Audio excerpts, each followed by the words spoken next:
Good afternoon, everyone. September 3rd, 2017. Welcome to the 36th MBT Fireside Chat. It's good to be back with you after the summer break. Thank you, my lovely wife, Donna, for a good couple of months.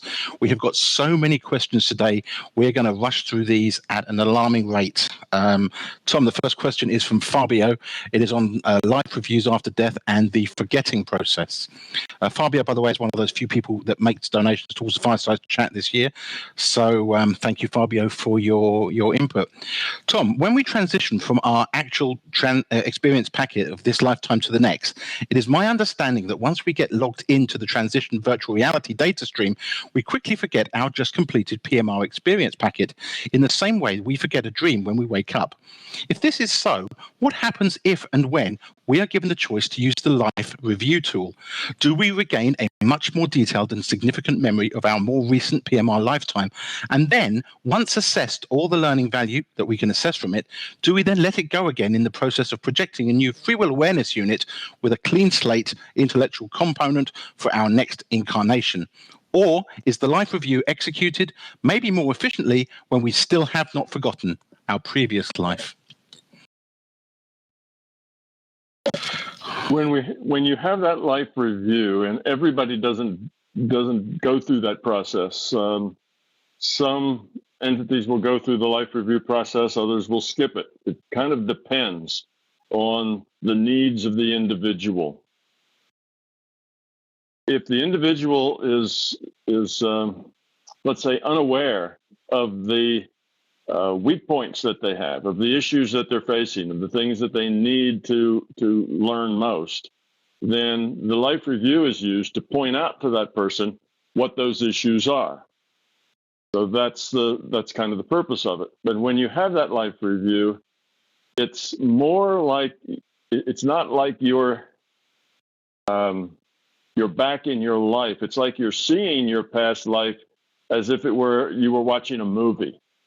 You're watching this past life, and the person controlling the video, if you will, that you're watching, will bring you kind of up close and personal to you in various moments that will point out to you what your weak spots and where your problems are, and the things that were your challenges and how you responded to those challenges. So it won't necessarily start at the beginning and work through to the end in a review that way. It skips and jumps through your past experience just to hit the highlights that will show you what your challenges were and how you responded to them and the choices that you made. It'll particularly show you the bad choices that you made, so that, because we're talking about what are my weak points, what do I need to work on next, what are the things I need to have in my mind about what I want to accomplish next time. And you will see these very clearly from a kind of a third party point of view. So you'll be looking at this like you're looking at a movie. You will be able to objectively assess it. You won't be in the emotion of the happening that you're viewing. You're more like an outsider looking at this, hearing the words, the thoughts, the interactions, everything that led up to that point, and then seeing the choices you made and what prompted you to make those choices, what fear, what ego, whatever prompted you to make those choices. And that's just a kind of a reminder of what you were in that past life and how you approach things. So that's the point of it. So you're kind of a third person looking at a movie, doing analysis of the characters in the movie, and you happen to be one of those characters. It's that sort of thing.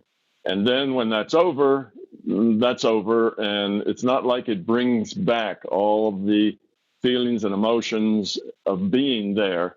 It's more of a, like the football players, after they get done playing the game, the coach gets them all in a room and he does replays of the game, and he shows them where they missed a block, or they, were too slow to, pick up the guy, who was crossing the field, that sort of thing. And he points that out to them. And it's not like they're there, but they have memory. They can feel it. They can kind of relive it to the point that they know exactly, why they missed that block. So it's that sort of thing. You do relive it in the sense that when you're watching it, you're feeling the feeling, you're aware of all the details, but you're also removed from it. You're also an objective observer and participator as well.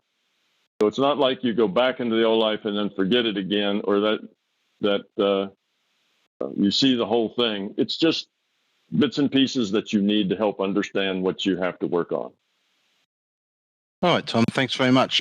John, I'm typing away on the screen there in the hope that you see me. John, are you joining us today for the first time, right? Where are you joining us from? Yeah, I'm in Thailand at the moment. It's 10 past 1 in the morning. Brilliant. Well, thanks for making the effort. Listen, you've got a couple of questions. Do you want to ask one of yours? You ready? Yes, thanks very much. That's very considerate of you to come to me first. I've got some. I know you might have to leave us just in case. It's going to get late. Thanks, John. Go ahead. The floor's yours. Thanks. Well, first of all, should I ask a question that I think will benefit me, or should I ask a question that I think will benefit a lot of people? You feel free to ask whatever question that you think is best suited for the moment. Okay. Well, traveling and teaching English would seem to be a good choice. If everybody had some English, then that would be more structure, more meaningful content. And you can broaden your own experience and help people out. But we still have to work within the structure of the system, which is, Tom, you've talked about the education system a lot, which is fine. But what can we do to speed up the growth and improve the system? And how do you see it improving in the future? What's the key to speeding up its evolution? Well, as you know, we have to grow ourselves individually. There's nothing else will grow an individual other than from the inside out, that person. So we all have to get there on our own. In that sense, it's a one at a time sort of process. On the other hand, the way we get ready to the point of where we are going to grow up is that we have an environment that makes growing up easier, that makes growing up kind of the right next step. And that environment has to be one of security. See, when you feel secure, when you feel like, everything's all right, now you have the ability to kind of reach out, go beyond, find the courage to become somebody else.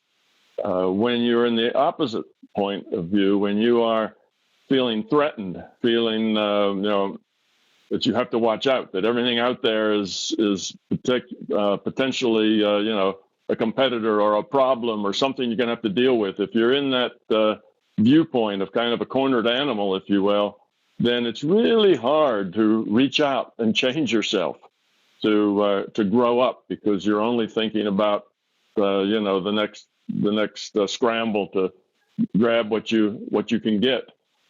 So creating this environment in which it's easier for people to grow up is kind of the one thing that we can do that will help a lot of people kind of grow up at the same time. Will help all of us grow up.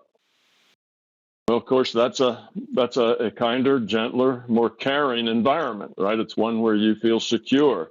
That's an environment where you feel love, where you're living in a place that's all right. Or when you let that ego and fear go, then you feel like you're in a place that's all right. You see, it's not just the environment could come from outside of you, but you can change that environment from the inside of you by letting go of your fear and ego. Because once the fear is gone, then you feel secure. So what we can do to help others is to give them a better environment, which means we care about them, we support them, we stop judging them, we stop being critical, we let them be who they are, and we support their growth. And that gives them a higher probability of growing up. So that's what we can do within our circle of people we connect to, particularly, our friends, our acquaintances, our children, our spouses, and give them that extra space. As a culture, if we grow more If we grow less fearful as a culture, if there's less fear in the land, if you will, then that culture will produce a higher rate of people growing up into bigger pictures. As our culture is more fear-based, then it'll produce fewer people growing up. So we can make sure that we're not a part of the fear, make sure that we are not part of the problem ourselves by fixing our own self, and then making sure that our connections with other people are not things that feed fear, not things that are feeding their problem, even if we feel we have it under control for our personal problem. So that's kind of the optimal thing we can do. Often people feel like what they need to do is go out and kind of rearrange things. We have politicians, or we have priests, or we have economic leaders, or whatever, who are instilling fear. And the thing to do is to get rid of those people because they're instilling fear in everybody else. Well, they represent us. So just basically cutting off the head of the hydra won't help. It just grows another head as long as we are the way we are. So we do have to change us. Now, cutting off a head or changing the system in that way is symptomatic. You're not really changing the cause. You're changing the symptoms of the cause. Okay, that politician or person who's creating that fear, that's a symptom of us and who we are, not the cause of us and who we are. Just a symptom. It's reflective of us. So if you can change symptoms, well, everybody will feel better. It's like taking a pill to get rid of a headache. You're just getting rid of the symptom, not the cause. And in the short term, that makes you feel better because you've gotten rid of something that's irritating or creating a problem. But it doesn't fix the underlying cause, which means you'll get another headache one day because you haven't really fixed the cause of the headaches. You've just suppressed the symptom for a while. So that's, so I'm not saying that we should never try to change our outside environment, because that's just changing, working on symptoms. Getting rid of symptoms that are painful is helpful, but just understand it's not a solution. It's just feel better for the time being. We need to change fundamentally from the bottom up, from the ground up. So what do I see in the future? I see that we will likely, in the near 2 or 3 or 4 or 5 decades, probably in this century anyway, see a rather marked growth in the quality of consciousness. I don't think it'll be easy. I don't think it'll be without taking maybe a step back before you take a step forward. But I think we will, in this century, maybe the next even 2 decades, move forward significantly, more and faster and more significant than has ever happened before in the history of mankind. And that's because now we have the tools to do that. We have an internet, which basically makes this world not so big as it used to be. Communications-wise, things spread, ideas spread. What's going on in one place is now going on everywhere because of the internet that we have. So that makes us more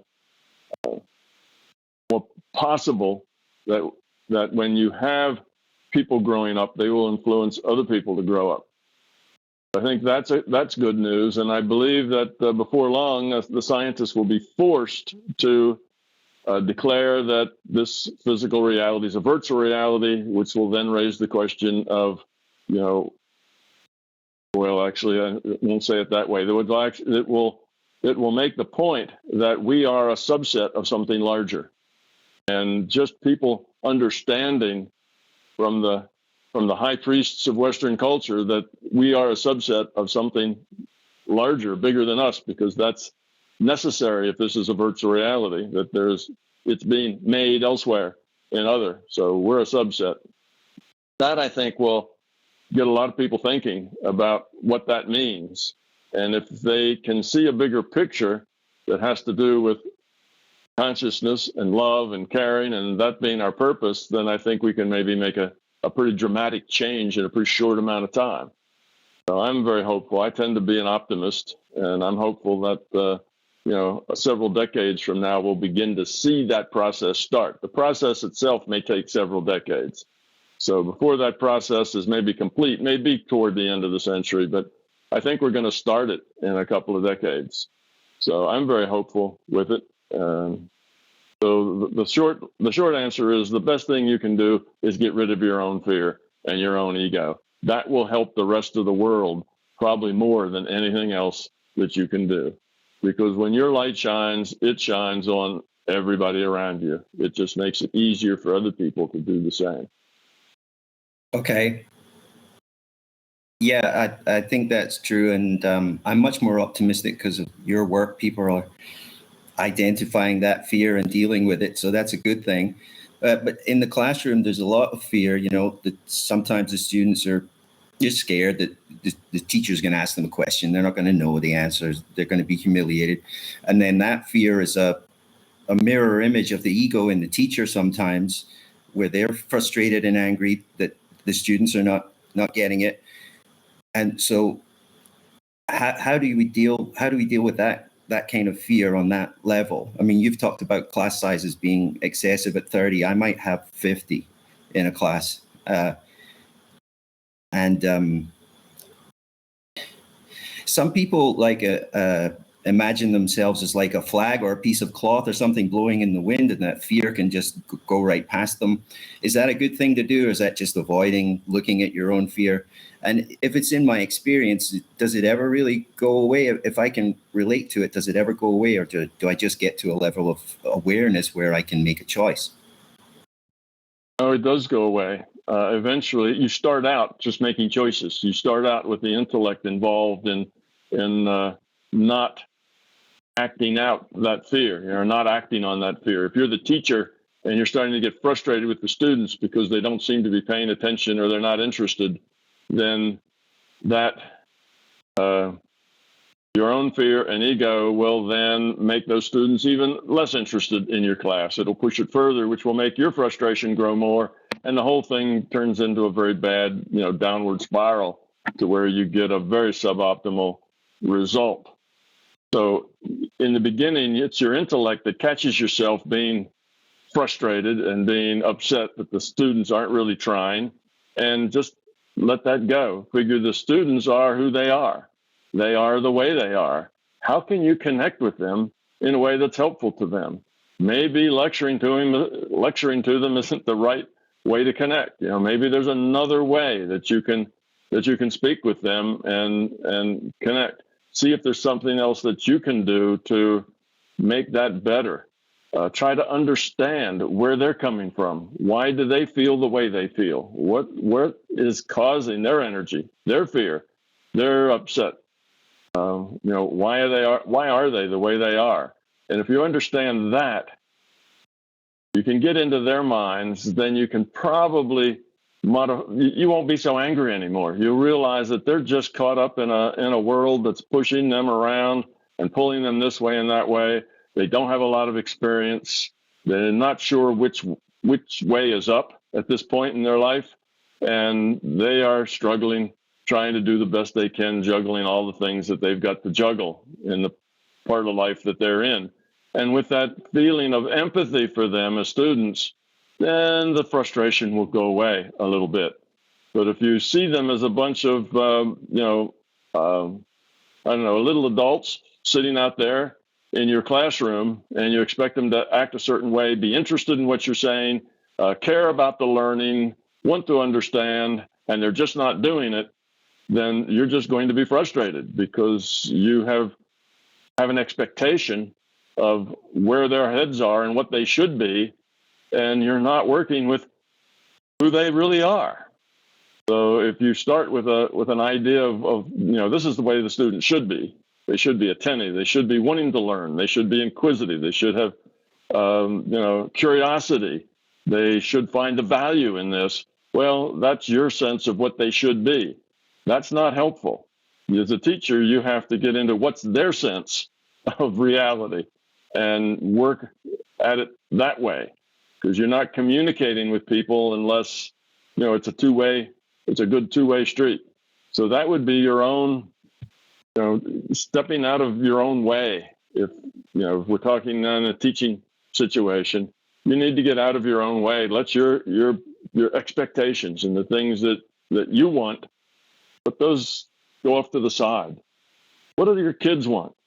What would they want out of this class? Why is it that they feel the need to not pay attention, to do something else?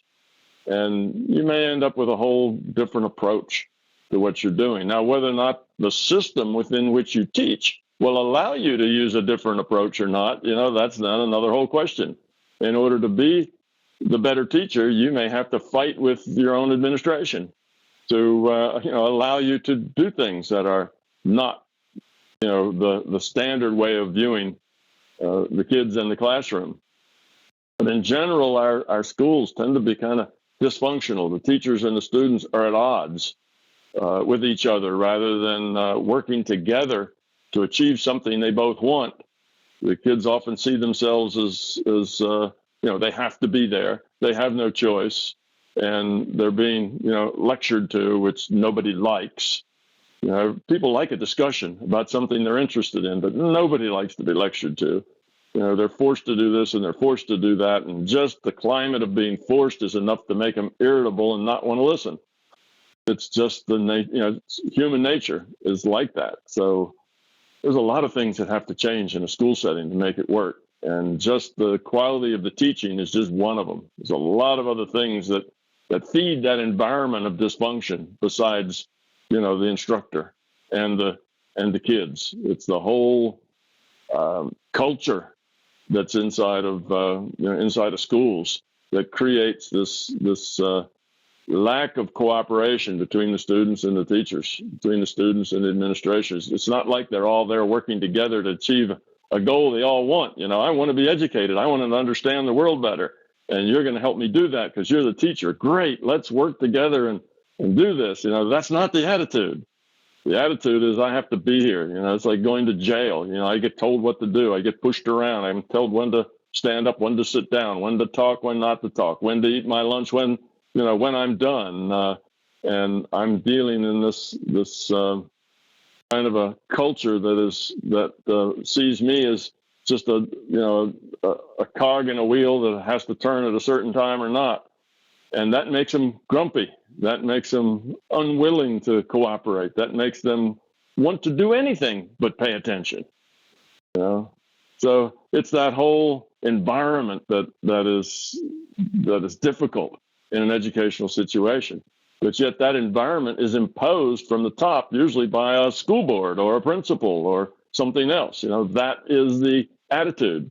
They see the kids as their charges, and they are not able to do what they want or pursue what they're interested in.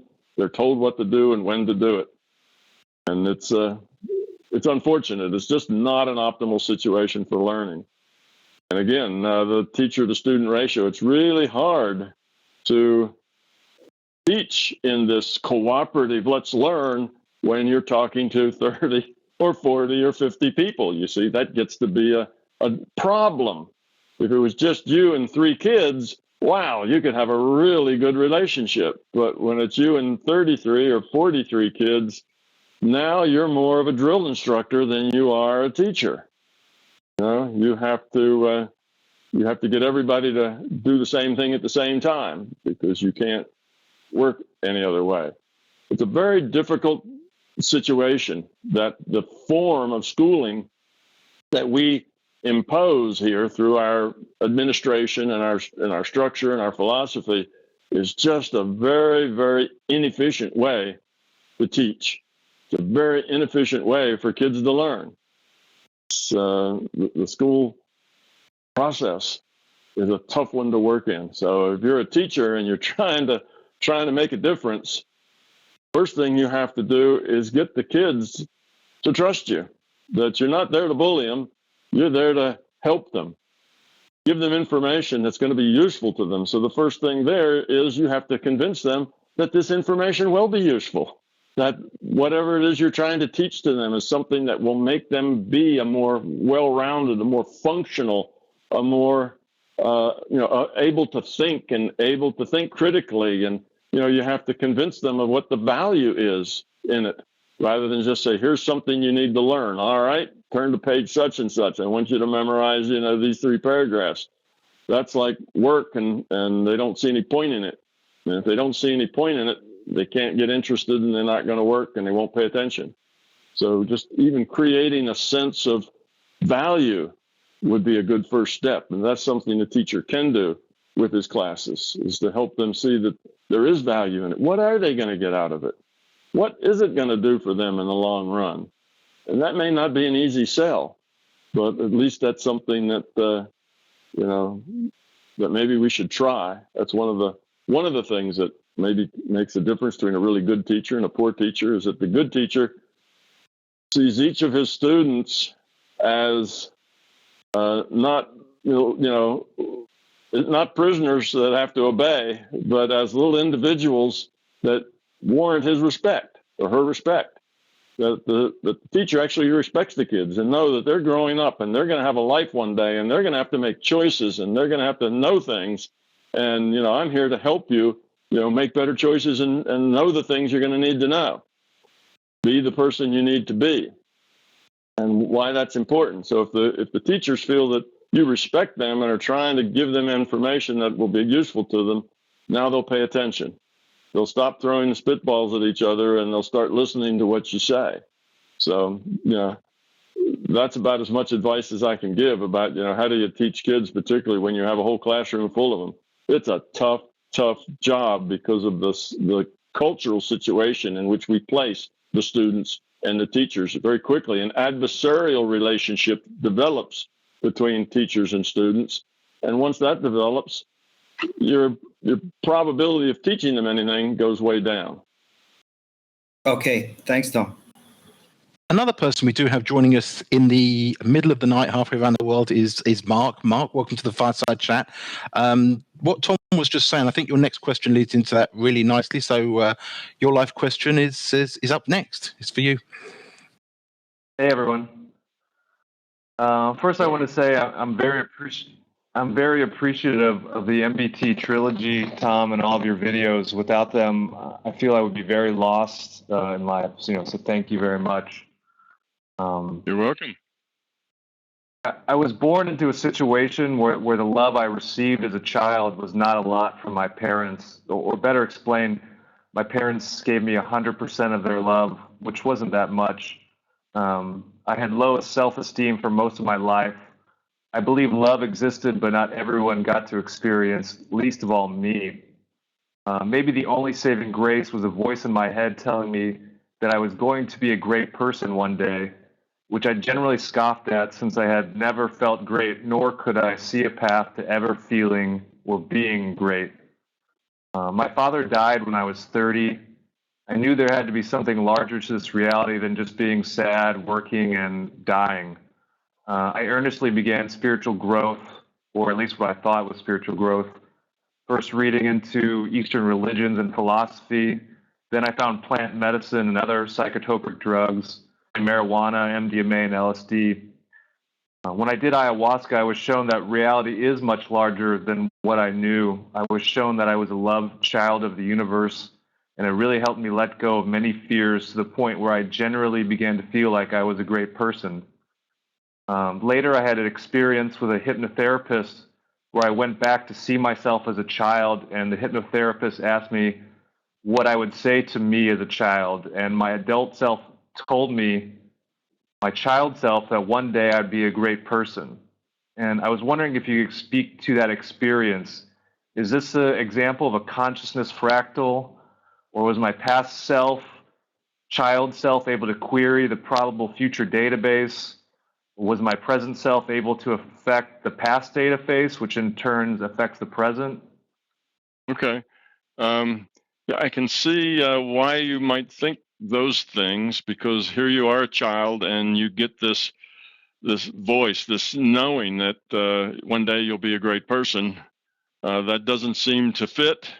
You begin to grow up and you go to a hypnotherapist, he lets you talk to yourself as a child, and that's exactly what you say to them. It's exactly that thing that kept you going, that same phrase, that same statement that kept you going as a child, that one day you would be a great person. What probably happened there, and of course I'm just talking about probabilities, in the larger consciousness system, often there's many ways that something can happen. It probably wasn't any of the things that you were thinking about. Yes, this is a conscious evolution is a fractal process. That's true. But that sense you had as a child that you would one day be a great person, that there was more to you than just this life as it seemed, and that there was a future that had a lot of potential. That idea was, I would say, likely given to you by the system. You were told that because it saw that you were struggling, that you didn't, you didn't have the experiences that would help buoy you up, that would help, produce a good chance at growing up and becoming love. So they kept that in your mind. You have potential. You can one day, grow up to be a great person. That's possible for you. Don't be, don't let the present drag you down and drag you out of that possibility. And then later, when you have grown up a bit, seen a bigger picture, and you have a chance to talk to yourself as a child, and that's a very standard question that hypnotherapists use with people. They often will ask you to say something to yourself as a child, because that brings out something very much at the core of people and their connection to their past and their childhood. So that's a very standard question to ask someone, and a situation to put them in if you're a hypnotherapist. And what you came up with, of course, was just the thing that got you through, just the thing that kept you going and working, because you felt that potential that was in you.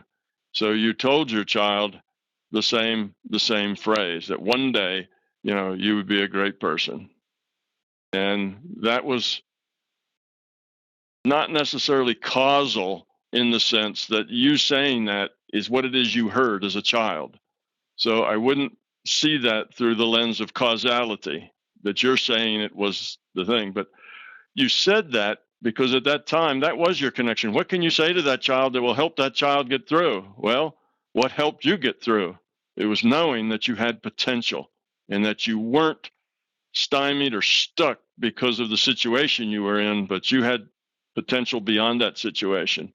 And you reiterated that. You said that again, because that is the key thing. That was the key thing for that child. That's what helped that child, keep going. So I think that's what went on. I believe it was the system helping you out from the beginning because you had potential. And then when you had the opportunity, you just restated what was necessary for that child to hear. And you knew that it was necessary because you were that child. So you said it again. But I wouldn't see it in terms of a causality, that you're telling the child that is what the child actually heard because you in the future were telling it and it got it in the past. That causality link probably didn't take place. It's probably just that you were being helped with the system. That happens all the time. The system helps people who have potential and are struggling because of the situation they're in. And then the fact that you said the same thing to the child is just the most natural thing you could have said to that child. That was what you knew. That was the key thing. And so I think I wouldn't look for causal connection between those two, as I would that it's just pattern of being helpful. And that is the most helpful thing you can be to somebody, is to give them the knowledge and the sense that things can change, that they do have potential, and not to let go of that fact, not to be defeated, but to keep moving on, keep working for that potential, and that you can gain and develop that potential. That's a key idea. Kids that fail tend to be kids that don't feel like they have any potential.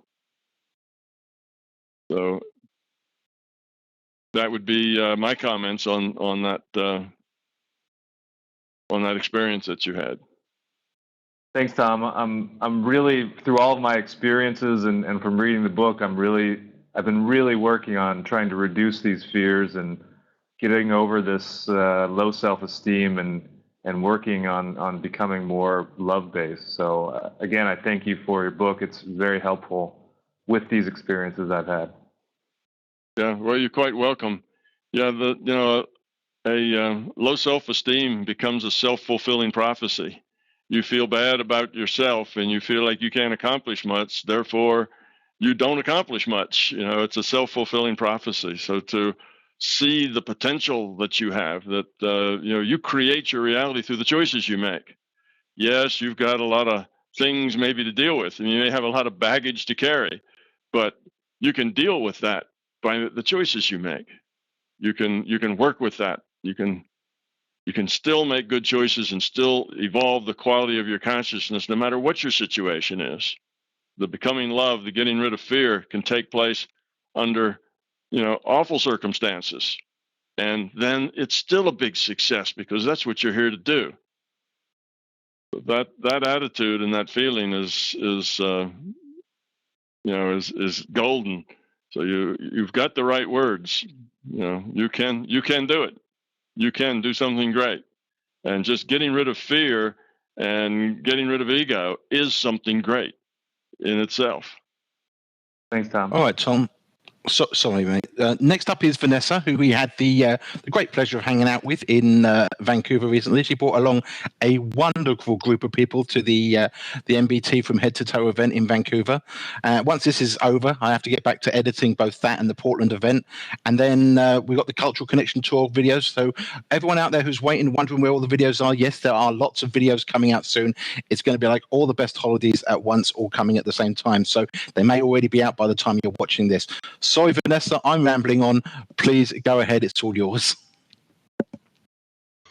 Okay. So yes, Keith, we had a great experience with you all when you came to Vancouver. Tom, when you left, we actually started an experiential group. So we had one of the attendees, Kevin, he guides it, he leads us through different experiences. So out-of-body experiences, remote healing, remote viewing. And when I'm practicing this, I notice that my intellect gets in the way and that the exercises we use, imagine a rope and then you're pulling your astral body out of your physical body.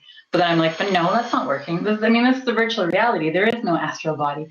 So my question is, now that I'm understanding kind of the nature of reality, I find that I can't really use any tools. Because for me, I'm like, well, those are fake. That's not what it actually is. And I want to really know what's happening.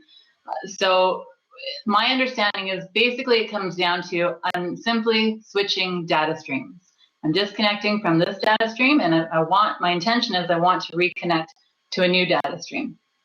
I have that intention, but nothing happens. So is there anything you can recommend for somebody who can't find any tools? Is there a solution or a strategy that you could recommend? Another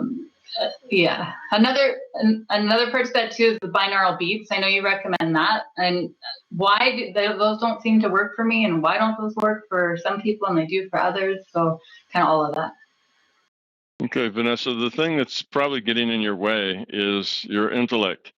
You are thinking your way through these things. You want to do it by doing, you want to experience by doing something. And your intellect is in charge of the doing. So when it comes to a tool like climbing up the rope, your intellect is in charge of that doing, and you go, well, this is all just nonsense.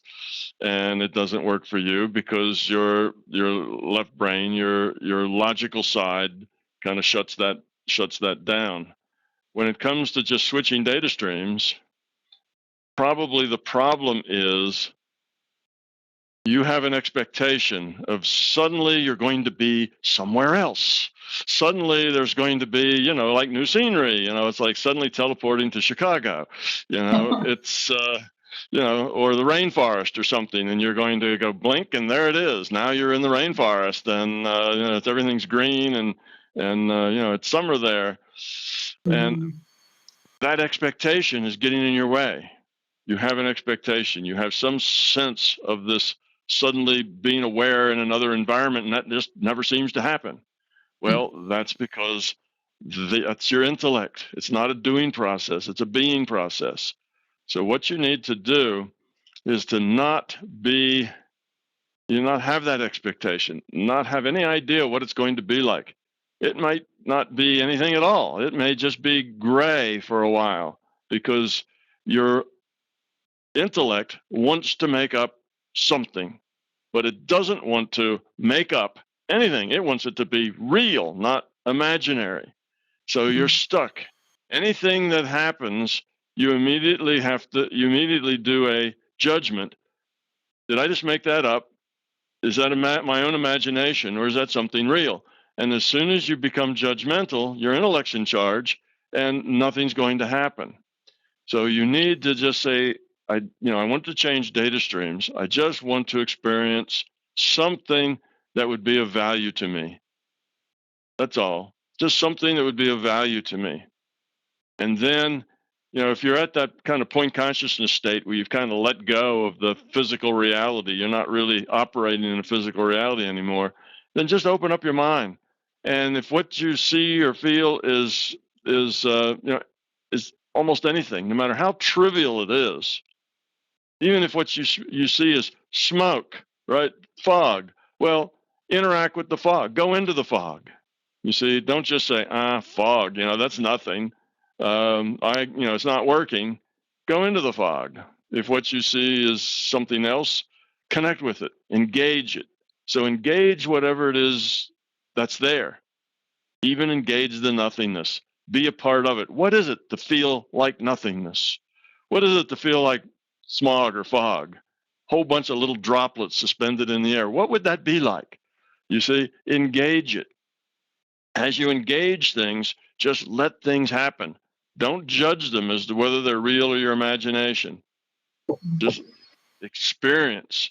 You're there to have an experience, not there to judge an experience and see how good it is. Not even there to judge it and see whether it's real or imagined. That's not the point. You're there to have an experience. Now, once you've had these experiences, and you've had this experience or something like it or similar ones, 50 times, now you have enough information that you can judge the experience. But when you first interact with something, you can't judge the experience. You don't have any data. You don't have any experience on which to judge it. So you try to judge it and say, well, am I really someplace else or am I making it up? And you can't come to a conclusion because you don't have enough experience. So that then just blows the whole thing because you can't verify that it's real and not just you making it up. So don't be judgmental. Just experience it. Eventually, you will have the experience. You will have done this enough times that now you can judge it. And the judgment shouldn't be, is it real? It should be, is it useful? Am I learning anything? Or even, is it fun? Am I gaining any perspective from it? Is there something of value in here for me? And if there is, then keep working with it, keep pursuing it. But don't judge it. Don't have any expectations on it. Just work with whatever you get and go with it. You see, there's the data streams that you get can come from several places.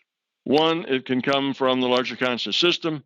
Two, it can come from some other individuated unit of consciousness. And three, it can come from yourself, which we call imagination. You can't tell any of those apart. They all look exactly the same.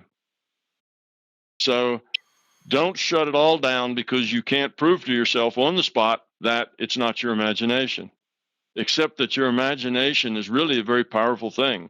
Because if you get out there, even if it's your imagination, once you start connecting and engaging things, then what started as imagination can very easily turn into something else, you see.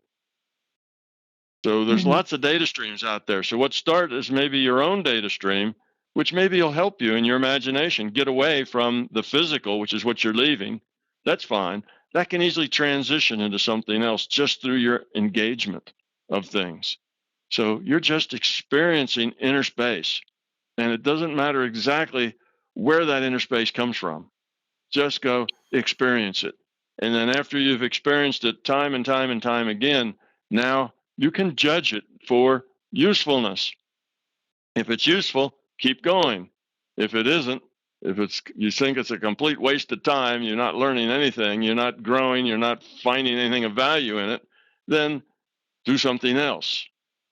Disconnect from those experiences and start over. Ask the system to maybe give you something else that is, or to explain to you why these things that you have been doing is useful. So just work with whatever you have, even if whatever you have is a gray fog, you can work with that. So I think that's your problem, is that you're leading with your intellect. Your intellect is trying to make judgments and has expectations much too early in the game. And all of that is, you're just getting in your own way. So relax, let it go. Don't have such a need to do it. The more you have, I really want to do this, I really want to do this, that will prevent you from doing it, because that puts it up into your intellect and it makes you judge. Am I doing it? Am I doing it now? And then if the answer is yes, you'll be so excited about the fact you're doing it that it'll stop and it'll go away.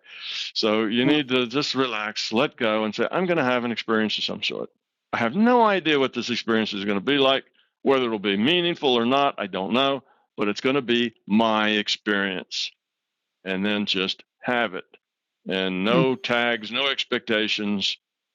It doesn't have to be you floating above your in the air above your body, looking back at you sleeping in the bed. You don't need any of that. Just do it. Right. Yeah, it's definitely the expectations, because I hear people going, oh, it's like way more real than this reality when you get out of body. It's so intense. It's like high def. And I'm like, none of that happens to me. It's all black. And I get feelings. Yeah. And so you have an expectation of what it's supposed to be like, and it's not like that. So obviously you're not doing it right. Well, those expectations are what's getting in the way. Just do it. And see what happens. Have an experience. Build on those experiences. Whatever happens the first time, you can go back to it the second time and start from where you left off. Just keep working with it, and don't worry about comparing it to what anybody else has. Let it be your own experience. Eventually, it will get as meaningful as you can use. Yeah, okay. And is there any correlation between your ability to get out of body and the quality of your consciousness in terms of your evolution? So the more evolved you are, the easier it is for you to get out of body. Is that a true statement? Absolutely. You see, these things are much harder to do when you're not ready for them. If, getting out of body and experiencing the larger system is just not that important. What's important is for you to grow up, to get rid of your fear, get rid of your ego. That's what's really important. And if you do that, you don't ever have to go out of your body or do anything that is paranormal. All of that is extra. But yes, as you do grow up and you do get rid of your fear and you do develop your awareness of your being level to where you are thinking and acting more out of the being level and less out of the judging, analyzing intellect, the easier and easier it is to do these things that are paranormal. They become simpler. And as much as you have fear and you're dominated with the intellect and you're not functioning at the being level, they become more and more difficult. So yes, just growing up is the first step.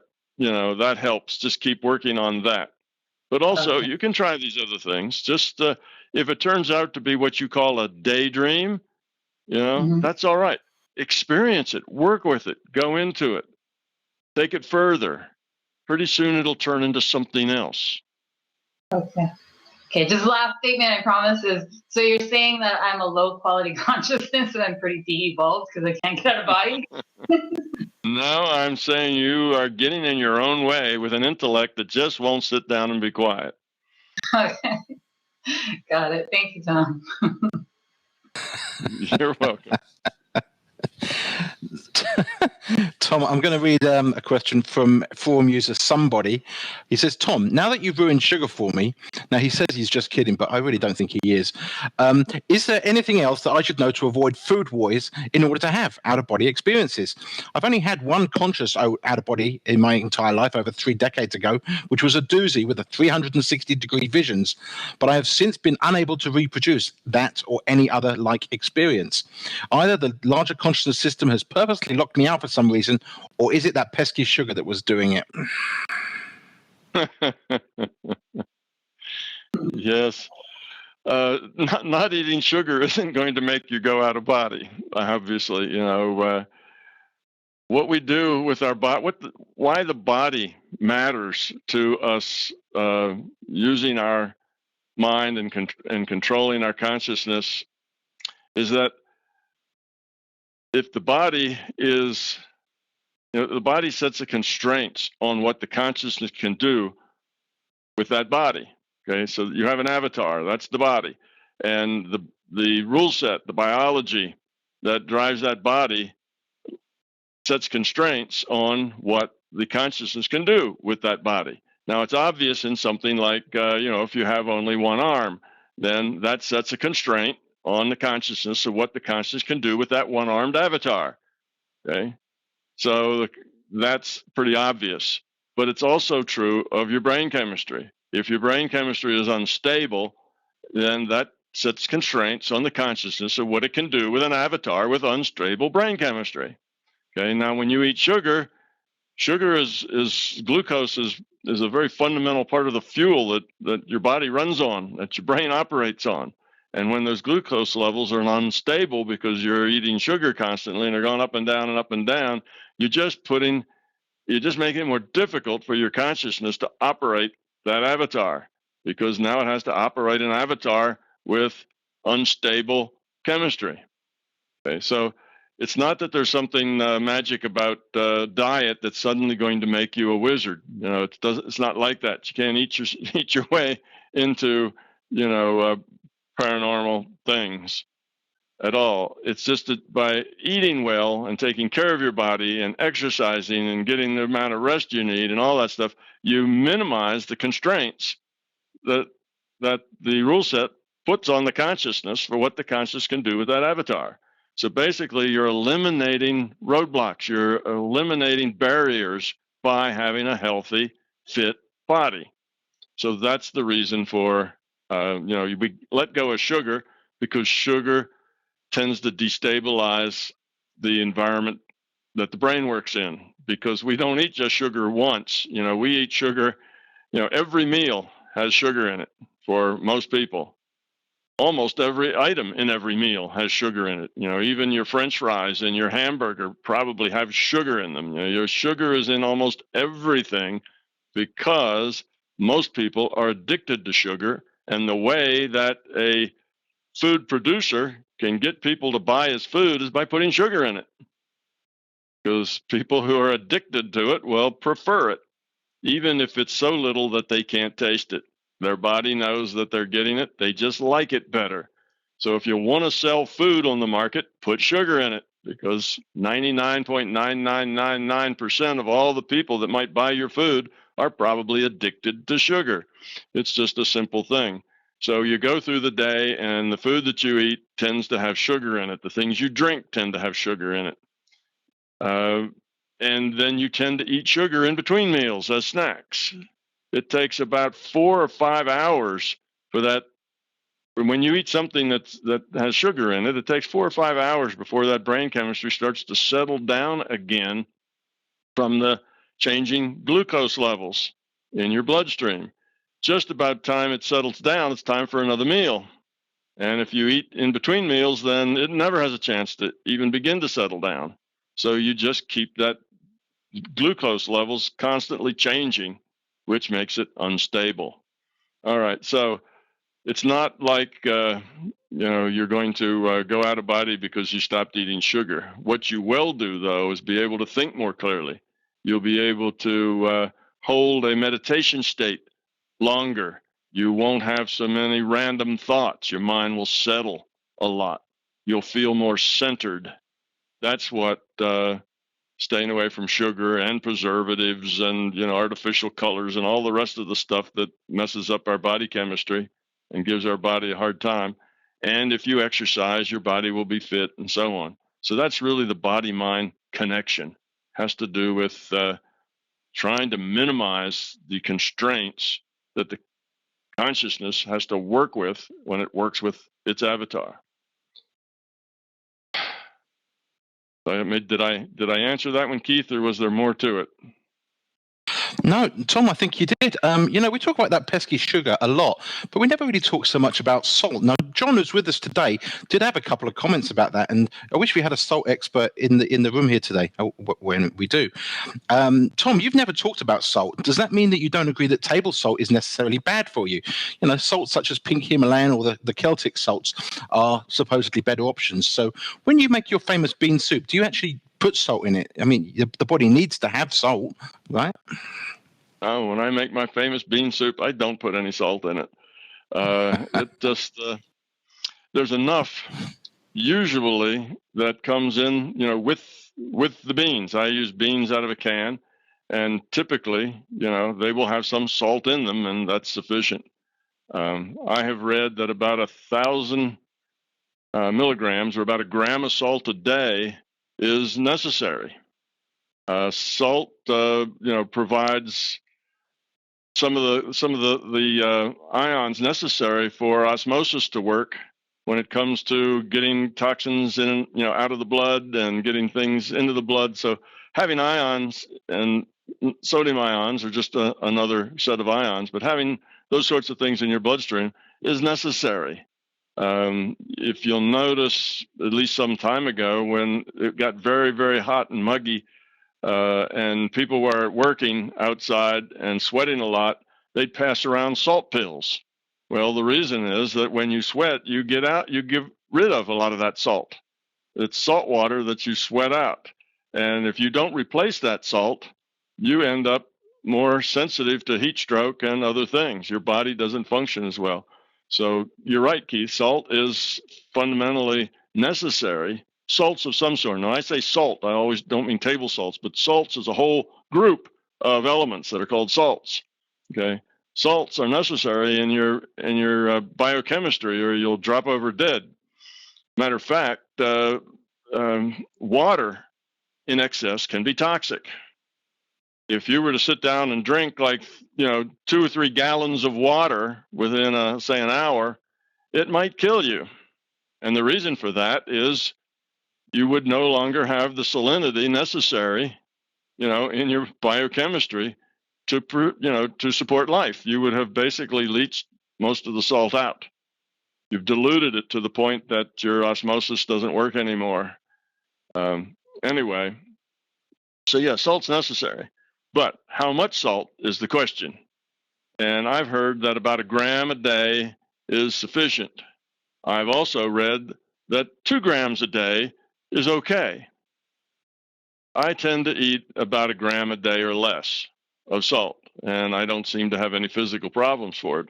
So as long as you're going to need some salt, some ions in your system, then you might as well use a salt that is higher quality, has less toxic substances in it, less processing to make it, and just get a natural high quality salt that is hopefully has a lot of minerals with it, like a natural sea salt, natural salt that you find, when seawater evaporates, that sort of thing. So, and of course, our seawater is terribly polluted these days. Seawater is not the clear, pure stuff that it used to be. It tends to have all kinds of crud in it. So just because it's sea salt doesn't mean that it's healthy salt.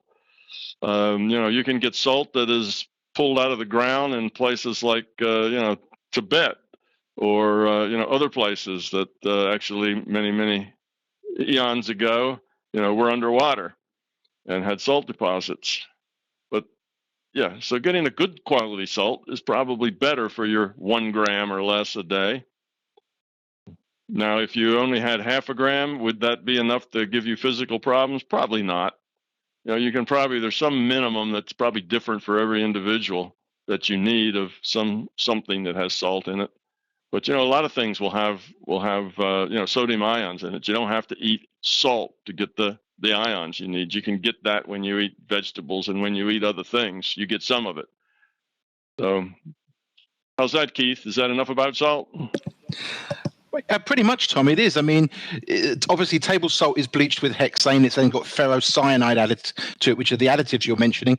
But it's impossible to avoid. It is in everything. If you do have a better diet, then you do avoid those salts. But the pink Himalayan, very, very good, clean quality salt. If you want to buy American salt, J.Q. Dickinson, West Virginia, has some of the purest salt on planet Earth from the remains of the Iapetus Ocean underneath Appalachia. So there's a point of view for anyone that wants good salt. Go check out J.Q. Dickinson's Salt Works. All right, John, we're going to go back to you. Your next question on abilities and individual skills.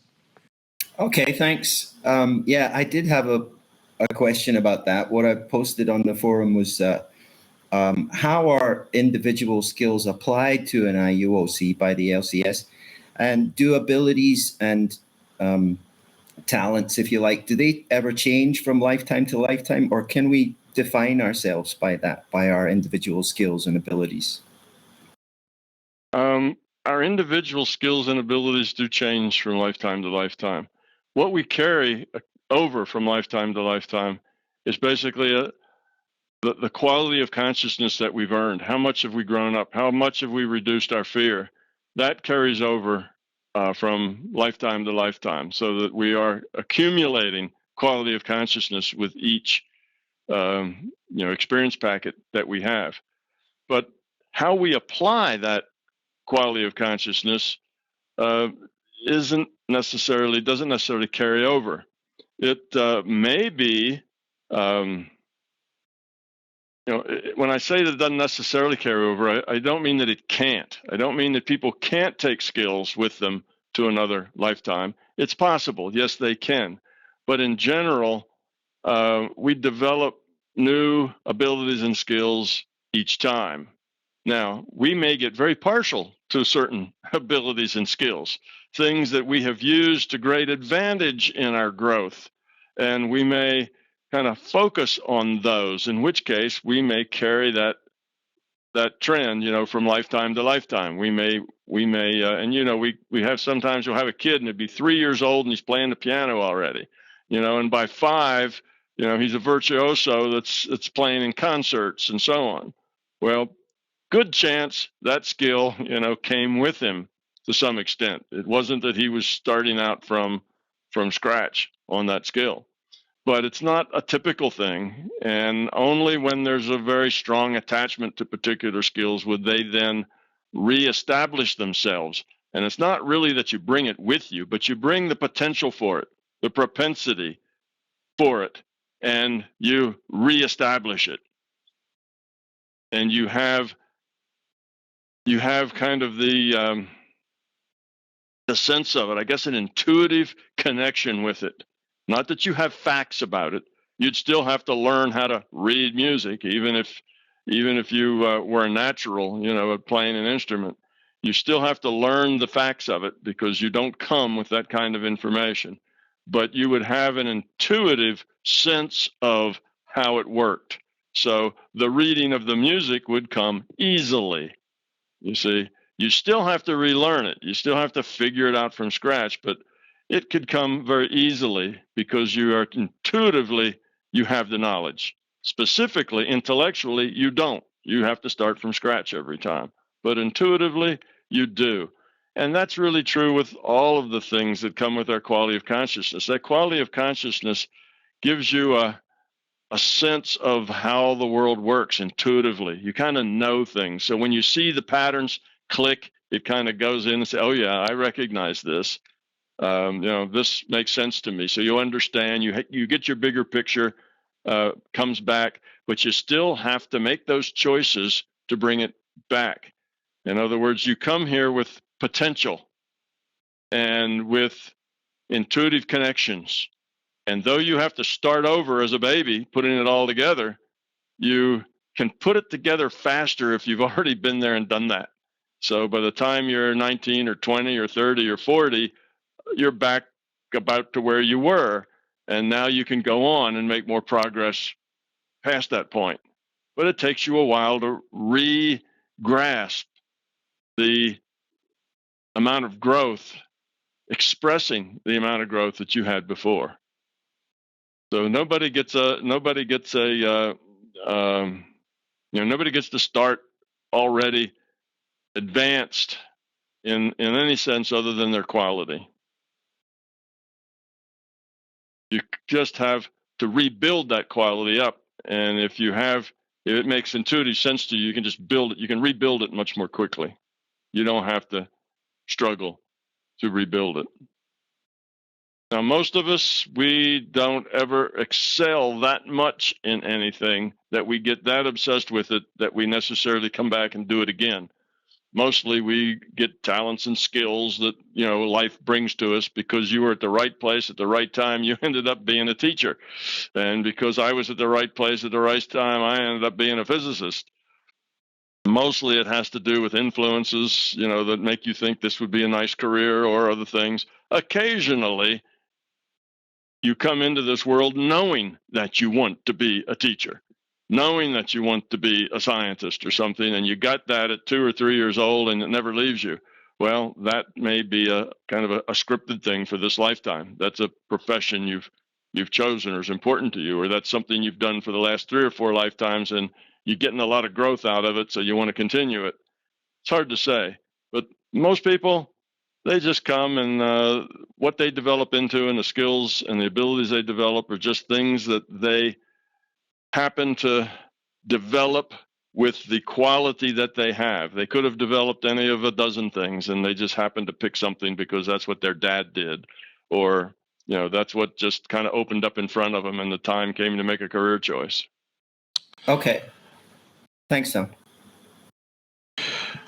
Okay, Tom, we are going to go and do a couple more questions from the people in the room. If you're watching at home, we do give preference to people who have joined us on the day of the Fireside Chat. So we've got a couple more from them, and then we will be going on to forum user-submitted questions. Mark, the next question is yours. The New Age community talks about the turning of the age. And Tom, you mentioned that as we grow up and we evolve, we are no longer who we were. Is this change mostly internal, something like a chrysalis changing into a butterfly? Are we, as a human species, experiencing this type of evolution in this turning of the age? Is this possibly how Neanderthals evolved into the human species by becoming more love and community-based? Well, that's a series of questions. Let me start at the beginning there. Yes, it is something like a chrysalis changing into a butterfly, except we keep the same form. But when we grow up, we really become somebody different. We are not the same person we were before. We have the same avatar, so we look the same. The worm changed into a butterfly, so they have a physical metamorphosis. We have a spiritual metamorphosis, you should say. We could say, or kind of internally, a consciousness metamorphosis, but we become a different person as we grow up. It's not just the same person who's behaving better, because that wouldn't be growing up, that would be acting. Okay, we can improve our behavior by acting, but to really grow up, you change. You're different. You're not acting better, you are better. See, there's a difference there. So yes, it is a change. You're a different person at that point. I don't know that it is related to something called the turning of the age. We do this all the time. We do this all along. That's what every human that's ever been on this planet has done. Its entire life is try to grow up, try to change, try to lower its entropy, become something better than what it was before. So we're making these changes all along, all the time, everybody, since the beginning of time. So it's not like really now that it's the turning of the age, this is going to happen a lot more, a lot less. But we are coming, as I mentioned earlier, we are coming to a time that I think we can make a lot of progress, move forward much faster than we have before, because we have all the tools and insights now in place to do that, which we never had before. So I wouldn't subscribe that because it was some turning of the age, but I would say that things are going to speed up. You know, they talk about internet time where things happen faster than they used to. Well, things are happening faster, I think, now, and that growing up can happen faster as well. Let's see. So yes, we are experiencing that. And that's not how Neanderthals evolved into humans, though. Neanderthals did not evolve into humans. Neanderthals became extinct. They simply don't exist anymore. They were another subspecies of who we call them. I don't remember the right word to describe them, but for the the naked apes that walked on 2 feet and looked more humanoid, there were several subspecies of those, and Neanderthal was one, and they just didn't make it through the evolutionary hurdles. And we did, humans did, because we were better at just one thing, and that's reproducing. We were much better at reproducing, and we eventually just overwhelmed them with numbers. And we did interbreed with Neanderthal. Most of us walking around today have like 5 or 10 or 20% of Neanderthal genes, with us.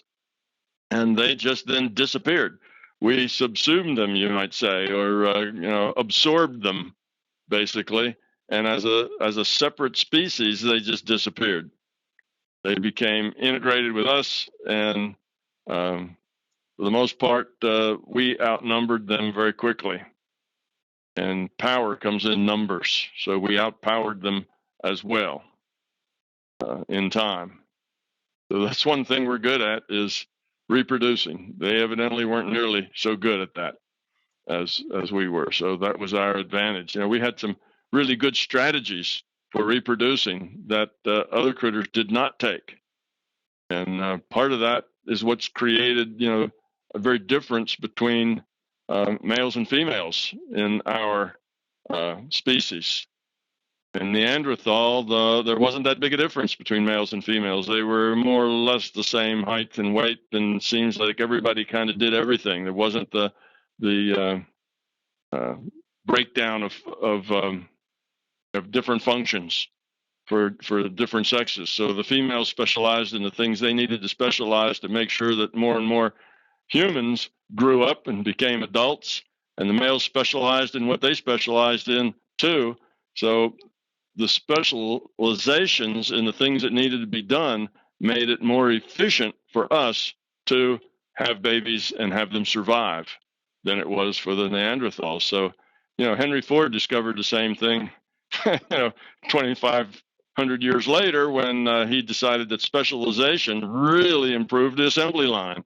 Instead of having everybody do everything, if you got people to do something very, very well and made that to work with other people doing the other things very, very well, then you ended up with a more efficient, more powerful process than if everybody just worked on everything and does it. So we did that early on in our evolution when it came to how do you keep more humans alive longer and create more.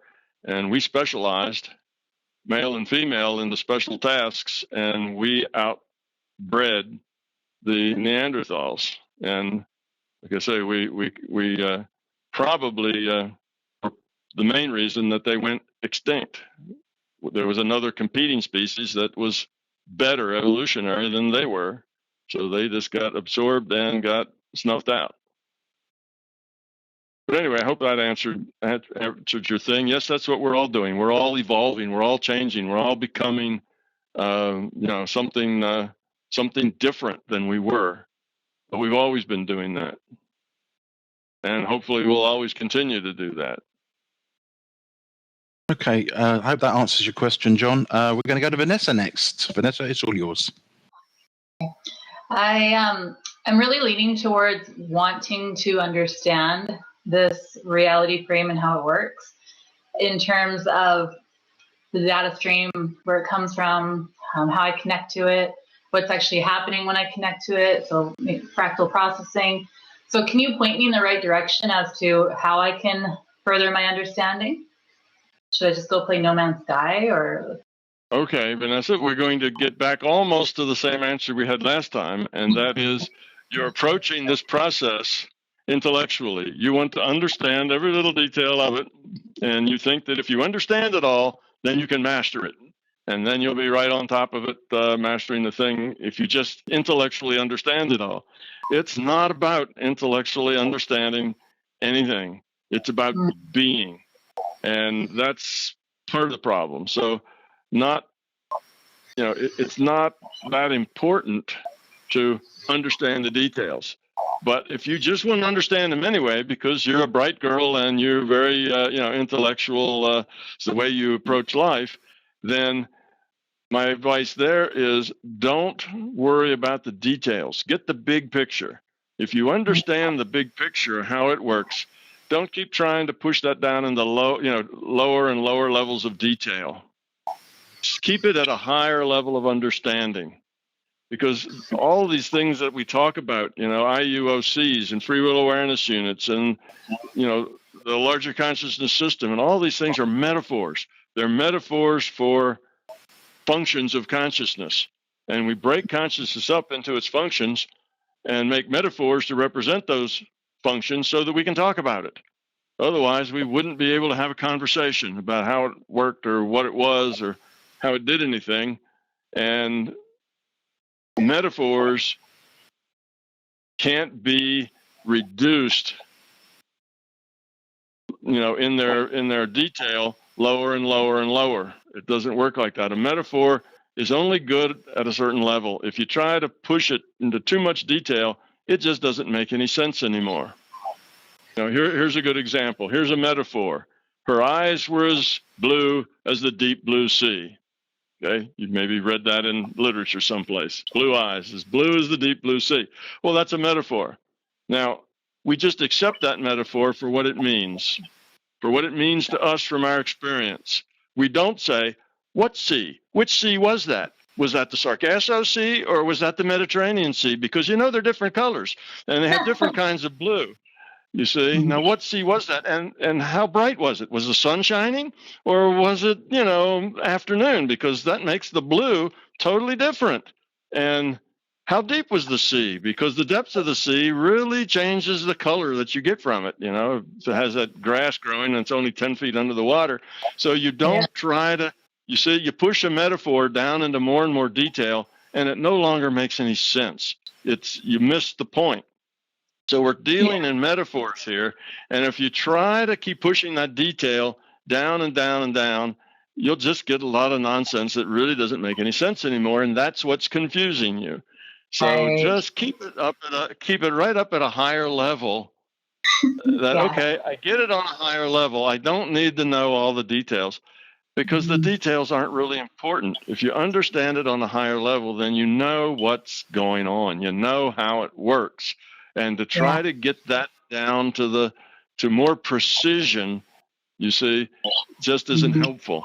Now, that's what we do in this reality, in our virtual reality. That's what science does, right? They keep digging and digging down deeper and deeper and deeper, and they get more and more fundamental understandings of what they're doing as they dig deeper. Well, that's different. They're digging into a rule set, and that rule set has a lot of depth in it. We're not digging into a rule set. We're digging into concepts. This is a conceptual description, and we use metaphors.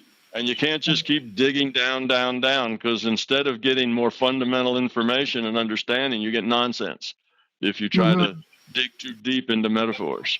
So that's another thing. That's really good feedback. I was laughing because that's what I do when somebody would say, if somebody says, her eyes are as deep blue sea, I would be like, what sea? Which sea? How funny was that day? And I'd go into my intellect. So I can totally relate to that.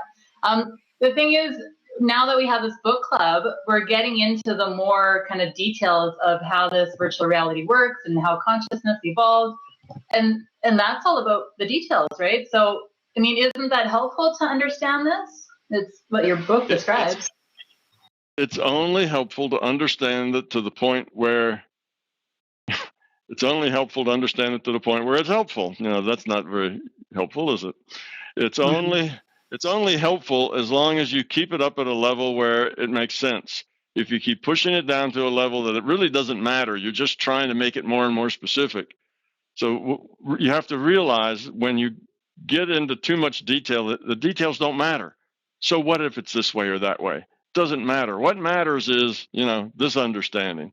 What matters is her eyes were a very deep blue, that you could sink into. It was that kind of blue. It doesn't matter which sea it was. Stay up at the level where it makes sense and where it's important. Don't try to get down into too much detail. Now, I take my metaphors, and the better the metaphor is, the more detail you can squeeze out of it. A really top level or metaphor, like her eyes are blue as a deep blue sea. That's a very top level metaphor, and you can't push that down in any detail at all. You just have to take that at face value. Now, the metaphors that I use in describing the conscious system tend to be metaphors based in computer science, and virtual reality sort of thing. And those metaphors fit the nature of reality really, really well. So you can push those down some into detail. And I've worked them down into about as much detail that I thought was reasonable. And that after that, we're just making stuff up. It doesn't really serve the metaphor to go any lower than that. And so I do go down into some detail, but I'd say that if you push it much further than that, you're probably just creating confusion that really isn't meaningful. So as you get in your book club and you start, starting to split hairs on, whether it's this way or that way, it's probably not important. You probably ought to be working on reducing your fear and ego instead of trying to split the hair, in two more pieces. Yeah. Awesome. And often what happens is we get into the splitting the hairs because we really don't want to spend that time working on our fears, because working on our fears is a thing that kind of hurts and doesn't feel good and makes us have courage. And it's that stuff that, I'll do that tomorrow. Today I'm going to figure this thing out in more detail. So don't get distracted by the details. Stay focused on the stuff that matters.